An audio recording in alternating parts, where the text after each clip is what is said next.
বাবা মায়ের বানানো এই বাড়িটা তো আছেই, তাই না?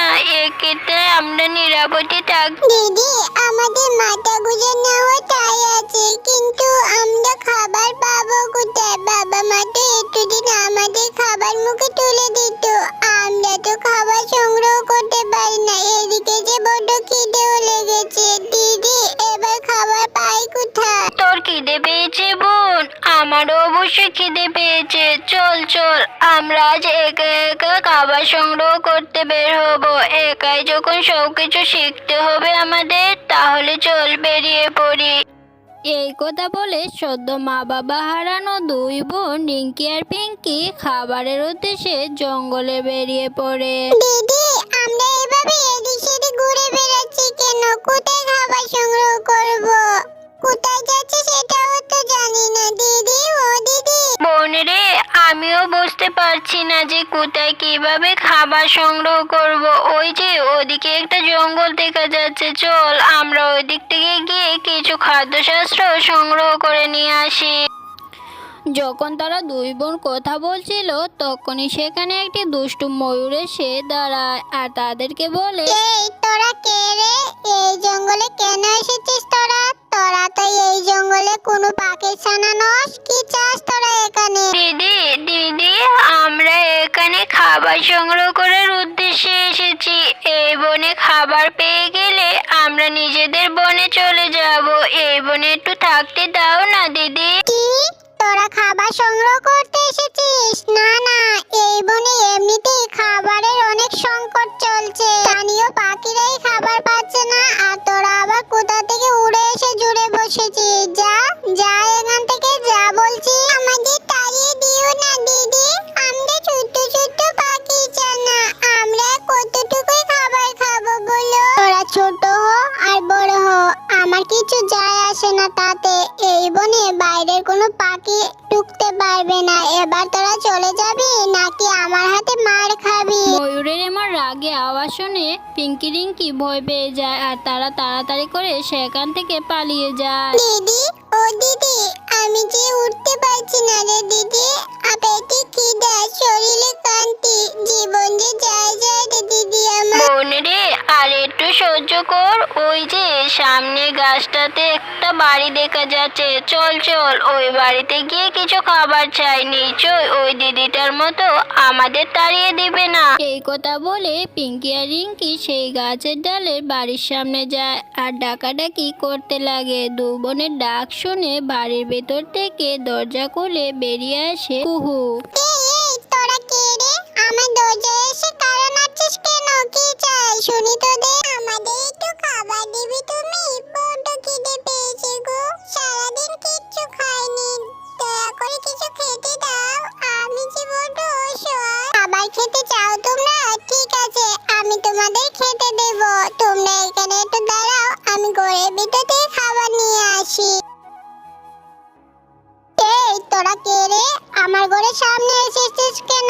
কোনো কিছু চুরি করতে আসিস না তো? না না কাকিমা, আমরা চোর নই, আমরা তো একটু খাবার চাইতে এসেছিলাম। এই বাড়ির এক ছোট্ট ছানা আমাদের জন্য খাবার আনতে ঘরে গিয়েছে। ওই ছানা আমার মেয়ে কুহু, বুঝেছিস? ওর বড্ড সাহস বেড়েছে। আমি কষ্ট করে খাবার সংগ্রহ করে আনি আর সে এখন খাবার বিলিয়ে বেড়াচ্ছে। কোনো খাবার নেই, এখান থেকে চলে যা, যা বলছি তোরা। এই বলে কাকলি পিঙ্কি রিঙ্কিকে তাড়িয়ে দেয় আর তারা চলে যেতেই কুহু খাবার নিয়ে বাইরে চলে আসে আর তার মাকে বলে, মা মা, তুমি এসেছো? আমাদের দরজায় যে দুটো মেয়ে ছিল, তারা কোথায়? তার জন্য আমি খাবার নিয়ে এসেছি। জানো তো মা, তারা প্রচন্ড অসহায় আর ক্ষুধার্ত ছিল। চুপ কর, ওইসব অসহায় টসহায় কিছুই নয়, বুঝেছিস? ওই ছানাগুলো বড্ড চালাক, অসহায় সেজে অন্যের কাছ থেকে খাবার চেয়ে খায়। চল ঘরে চল তুই। এই বলে কাকলি তার ছানাকে নিয়ে ঘরে চলে যায়। এদিকে দেখতে দেখতে সন্ধ্যা হয়ে যায়। যখন কাকলি আর কুহু ঘুমাচ্ছিল, তখন কুহু ভাবলো, আহারে, মেয়ে দুটোর মুখ দেখে বোঝা যাচ্ছিল তারা অনেক অসহায় ছিল। ইস, তাদের কতই না ক্ষুধা পেয়েছিল। তারা এখন খাবার পাইছে কি পায়নি কে জানে। না না, আমি এভাবে এখন আর শুয়ে থাকবো না। আমি চুপি চুপি মায়ের কাছ থেকে উঠে তাদের জন্য খাবার নিয়ে খুঁজতে যাব। ওদের জন্য কেমন জানি আমার বড্ড সেই গাছ। কুহু চুপি চুপি কাকলির কাছ থেকে উঠে খাবার নিয়ে পিঙ্কি আর রিঙ্কির খুঁজে বাড়ি থেকে বের হয়ে পড়ে। বাবা মা, তোমরা আকাশের উপর থেকে দেখছো তো যে আমরা কতটা কষ্টে আছি? তোমরা আমাদেরকে সাথে নিয়ে কেন গেলে না বলো তো? এক মুঠো খাবারও জোগাড় করতে পারছি না। পিঙ্কি এইসব কথা বলতে বলতে যখন কান্না করছিল ঠিক তখনই তাদের পাশে থাকা মরিচ গাছ বলে উঠে, কি হয়েছে রে তোদের? এভাবে কান্না কেন করছিস বল? তোদের কি সমস্যা? তোদের কিসের অভাব? আমি হচ্ছি ইচ্ছে পূরণের মরিচ গাছ। তোরা যা চাইবি আমি তোদের তাই দিব। আমাদের এই জীবনে কিচ্ছুটি চাই না আমরা। তুমি যদি ইচ্ছে পূরণের মরিচ গাছ হয়ে থাকো তবে আমাদের একটা ইচ্ছে পূরণ করে দাও। আমরা প্রচন্ড ক্ষুধার্ত, আমাদের সামনে খাবার দাও, আর অন্য কিচ্ছু চাই না। তোদের খাবার চাই? আচ্ছা ঠিক আছে, কোনো সমস্যা নেই, আমি তোদের এক্ষুনি খাবার এনে দিচ্ছি। গাছ একথা বলতে বলতে পিঙ্কি আর রিঙ্কির সামনে অনেকগুলো খাবার চলে আসে। এদিকে কানে আসে আর তাদের দেখে বলে, এ মা, তোমরা খাবার পেলে কোথায়? এই দেখো আমি তোমাদের জন্য খাবার নিয়ে এসেছি। মা তোমাদের তাড়িয়ে দিয়েছিল, তাই আমি বড্ড কষ্ট পেয়েছি, তাই তো তোমাদের খোঁজার উদ্দেশ্যে চুপি চুপি খাবার নিয়ে বাড়ি থেকে বেরিয়ে পড়েছি। তুমি তো খুব ভালো, আমাদের মরিচ গাছ খাবার দিয়ে সাহায্য করেছে। তোমার খাবার আর লাগবে না আমাদের। কুহু, তোমার মধ্যে আমি মানবতা পোস্ট দেখছি। তুমি অনেক ভালো একটা ছানা। তুমি আমার কাছে কিছু চাও, আমিও তোমার ইচ্ছে পূরণ করব। না না, আমার কিছু চাওয়ার নেই। তুমি রিঙ্কি পিঙ্কিকে খাবার দিয়েছো, তা দেখে আমি অনেক খুশি হয়েছি।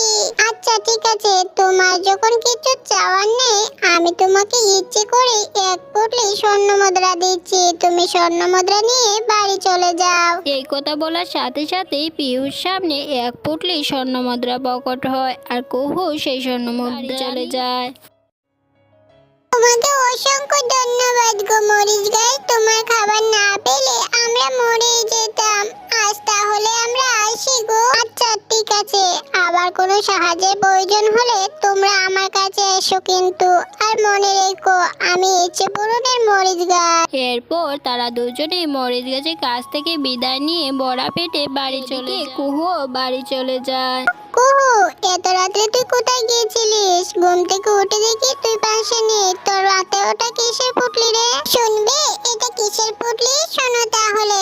কি বলিস এসব তুই? আমি যাদের চোর বলে তাড়িয়ে দিয়েছিলাম তাদের জন্য তুই আজ ইচ্ছে পূরণে মরিচ গাছে দেখা পেয়েছিস, আর সেই সাথে উপহারও পেয়েছিস। ঠিকই বলেছো মা, দেখেছো ওরা চাইলে তো স্বর্ণ মুদ্রাগুলো আমার কাছ থেকে কেড়ে নিতে পারত, কিন্তু দেখো ওরা আমার কিছুই করেনি। কত ভালো ছিল ওরা। ঠিকই বলেছিস রে মা। কারো সম্পর্কে না জেনে আমি আর কিছুটি বলবো না কখনো, কারণ আমি বুঝতে পেরেছি যাকে আমরা অপমান করি তার দ্বারাই আবার কোনো অমূল্য কিছু পেতে পারি। তাই আর কাউকে অপমান করা উচিত নয়, সবাইকে সম্মান করা উচিত। এভাবেই কাকলি তার ভুল বুঝতে পারে। অন্যদিকে রিঙ্কি পিঙ্কি ভরা পেটে বাসায় গিয়ে ঘুমিয়ে পড়ে।